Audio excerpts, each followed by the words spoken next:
Hello, everyone, and welcome to another interview in the series of pre-conference interviews that we're doing.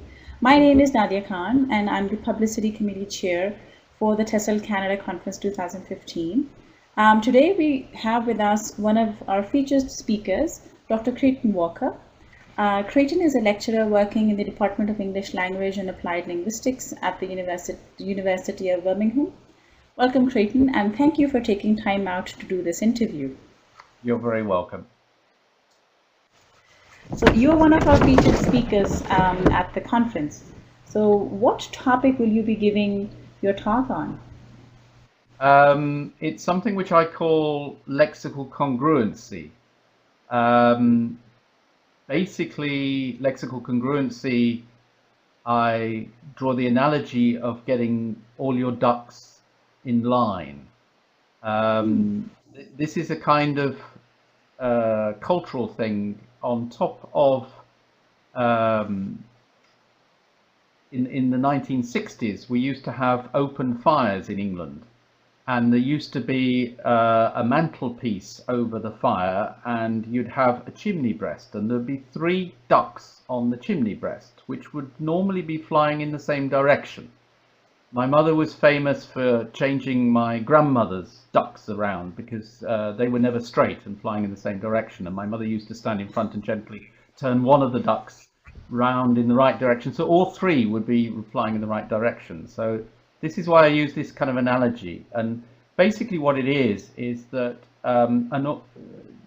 words are Gene Aitkinson described them as slippery creatures. They're very they have multiple meanings and multiple senses, and we do everything in our power to use instruments open to us to actually communicate in a very clear and unambiguous fashion.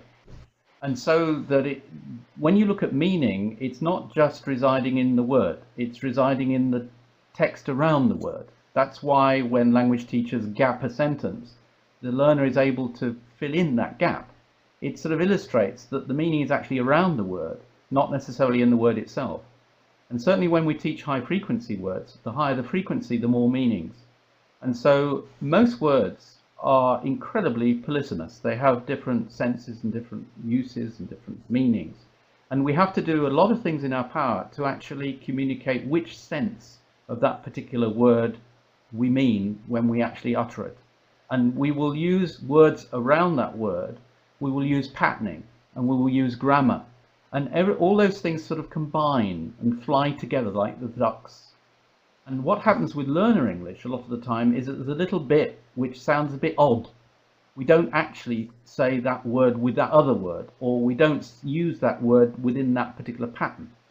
And learners actually, particularly advanced learners, have to be very aware of this kind of getting all your ducks in the right row, so that you're getting the right grammar, you're getting the right collocate, you're getting the right pattern. And if you get all the things right, you have a very clear and precise message. And that's lexical congruency. Wow, that's a cool analogy and an interesting topic as well. You're also presenting at the conference. So what's the title of your workshop? It's a workshop, right? Yes, it's a workshop. That one's it's a related topic, which is collocation. My research and my specialist area very much connected with vocabulary teaching, but particularly collocation, which is the way that words go together, or the way that they don't go together. Strong wind, heavy rain, not strong rain. Powerful tea, no. We normally talk about strong tea. And there's a lot of sort of, well, why? And some of the time, in fact, in the majority of cases, there probably is an explanation. I think strong is connected with concentrated liquids, for example, but we don't have enough evidence because we haven't really looked in great detail at that sort of thing. This kind of area of research is based very much on corpus-based research and looking at large amounts of authentic language to see how we do use words. And certainly one of the pieces of good news for language teachers is a lot of the time collocation can actually be explained. We don't, it's not purely arbitrary. And it's difficult to come up with an explanation of that strong wind and heavy rain explanation. But I think as we do more research, more explanations will become apparent. So what made you interested in researching on this topic? It was very popular in the 1990s, and I was a language teacher in those days, and it was a particular exercise in a particular book that the more, it's one of those course books that you teach year in, year out, and each year I taught it, and each time I would come across this exercise, I became more and more confused and more annoyed. And the students, the German technical students, would always ask for clear explanation from me. And as the years went on, my explanation became far less clearer. So then I eventually just gave the whole thing up and came back and spent basically 5 or 6 years looking at this particular set of words. And I now have a clearer explanation about this particular set of words, although basically I'm a lot more confused about collocation itself. So what are a couple of key points in your workshop that you find fascinating? Some of the examples are particularly from business English, and the sort of way we use process, procedure, system, for example. Processes tend to be long and complex. So procedure tends to be something that is quite set. If you're having a heart, it's a heart surgery, you want the surgeon to actually follow the correct procedure. The pilot checks his list and follows the correct procedure before takeoff, and that kind of thing. So procedures are very set. Processes do seem to have quite a degree of negativity about them. You talk about long and painful process, gradual and it's very rarely rapid and simple process.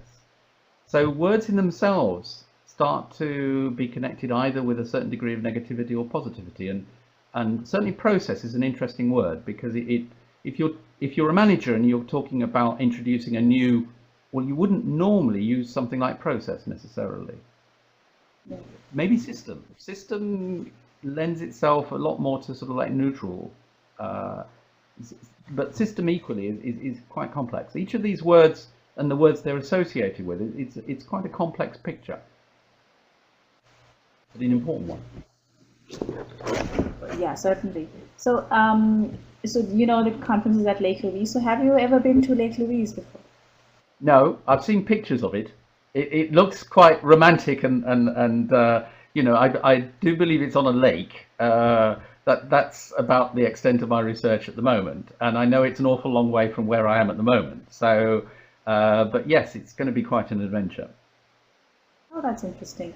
So what other presentations are you looking forward to attending at the TESOL Canada 2015 conference? I think there's at least one also on corpus-based research. Birmingham here, a lot of our research is connected with corpus-based, using corpora to look at how language behaves. So anything which has got sort of collocation or corpus in the title is definitely going to get my attention. But also I'm and always have been very much interested in the whole area of vocabulary, teaching vocabulary, and the more practical side of taking research and putting it into the classroom. My background is basically a teacher, so that explains my interest.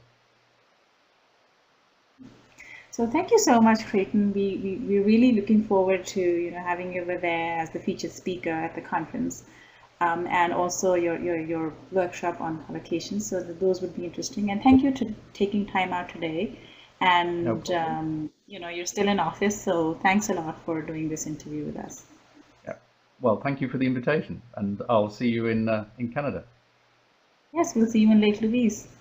Bye. Yeah. Bye.